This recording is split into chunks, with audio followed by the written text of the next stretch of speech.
Module 6. Mobility and User-Friendliness. A user-friendly environment ensures that people with disabilities can fully participate in day-to-day activities. In this module, we'll look further at some of the additional disabilities affecting seniors.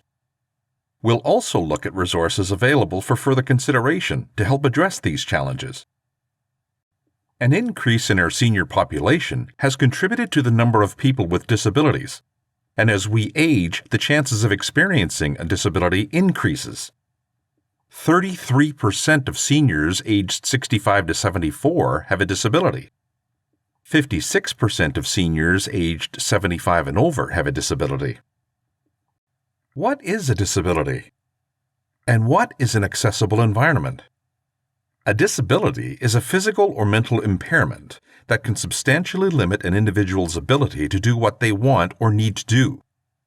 An accessible environment provides equal opportunity to persons with disabilities to acquire the same products, information, access the same places, engage in the same interactions, and enjoy the same services as persons without such disabilities.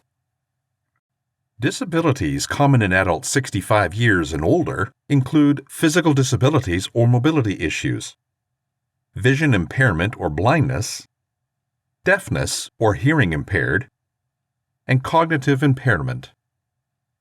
It's important to note that many disabilities can be invisible and not always obvious at first. Physical or mobility disabilities pose the biggest hurdle for seniors in carrying out their daily lives. We've touched upon some of these elements in previous modules, but there's a lot to consider. Here are some resources to check out to assist you further in meeting accessibility standards. The Accessibility for Ontarians with Disabilities Act, the AODA. Its recommendations identify, remove, and prevent barriers for people with disabilities. The AODA became law in 2005 and applies to all levels of government, non-profits, and private sector businesses in Ontario with one or more employees. Accessibility Canada. This is a training and development organization that helps non-profits and businesses understand and comply with provincial accessibility legislations. Wasaga Beach Accessibility Advisory Committee. This advisory committee to council works to improve opportunities for people with disabilities and to provide for full participation in the community. Age-related hearing loss is a common condition affecting older and elderly adults. Hearing loss can range from the inability to hear certain voices to complete deafness. When speaking to a senior with hearing loss, consider minimizing or eliminating background noise.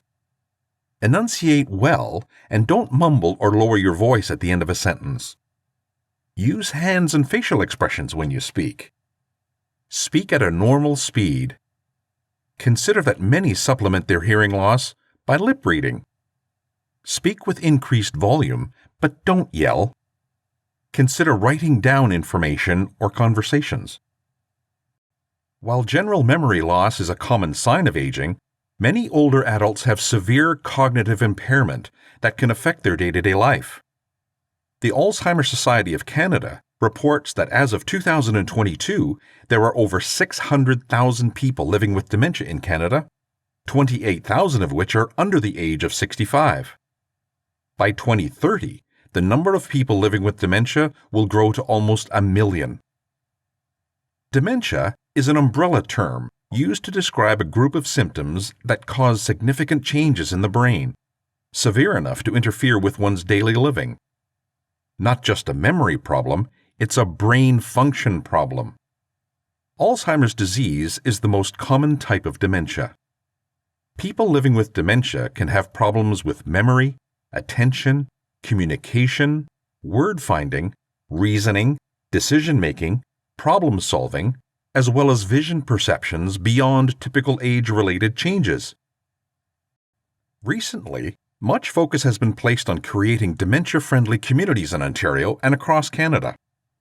Over the last 5 years, Alzheimer's societies across Ontario have worked alongside people living with dementia, care partners, and community partners to build dementia-friendly communities. The Alzheimer's Society of Canada has also partnered with provincial Alzheimer's societies, with funding from Public Health Agency of Canada, to create a Dementia-Friendly Communities project. These initiatives all help to raise awareness within organizations and businesses across our communities and country. There are two strategies for organizations and businesses looking to become dementia-friendly. Participate in dementia-friendly education, either by contacting your local Alzheimer's Society to arrange a live training session, or by using the Dementia-Friendly Communities Project online modules, preferably with a follow-up Q&A session with local Alzheimer's Society staff. Or, participate in the dementia-friendly education, as we've discussed, and be recognized as a dementia-friendly community supporter. Organizations and businesses that commit to having 75% or more of their staff trained can display a dementia-friendly community supporter decal. They also make a commitment to a yearly follow-up with their local Alzheimer's Society staff. Frontline staff should be aware that they may be discreetly shown a wallet-sized companion card that may alert them that they are interacting with someone who is living with dementia, so that they may modify their service strategies accordingly. Dementia-friendly communities are places where people living with dementia can feel included and supported. The Alzheimer's Society recommends learning more about dementia through your local Alzheimer's Society chapter. Reduce environmental distractions. Talk directly to the person. Use simple sentences and include actions. Avoid providing too many options. Be respectful and avoid using dementia and memory-related jokes. Be patient, flexible, and understanding. Customers with vision challenges often require specialized assistance. Businesses and organizations must provide persons with a disability the right to customer service and ability to access their goods, services, and facilities. The Canadian National Institute for the Blind suggests the following when interacting with a customer who is blind or partially sighted. Identify yourself, especially when you approach a visually impaired customer. Speak directly to the individual and not to their companion. Give specific directions and be descriptive. Don't just point and say, "It's over there." Better yet, offer to take them to where they need to be. Give a clear descriptive picture when describing things to an individual. Describe details such as color, texture, and shape, and where things are in relation to other objects. Don't be afraid to say, "Nice to see you."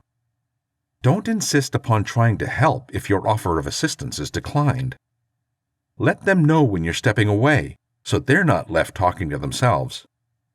Offer your elbow for assistance to guide them to a location, rather than grabbing their arm. Don't pet, feed, or distract a guide dog.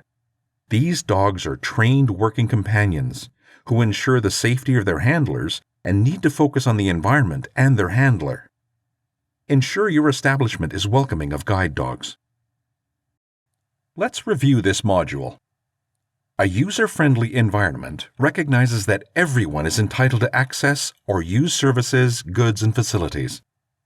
The most common disabilities affecting senior customers include vision or hearing impairments, physical and mobility issues, and dementia. There are many resources and training opportunities to assist businesses and organizations to offer services to customers with disabilities. Evaluate your business in all areas from the viewpoint of a customer who may have a visible or invisible disability, using the County of Simcoe's Mobility and User-Friendliness checklist.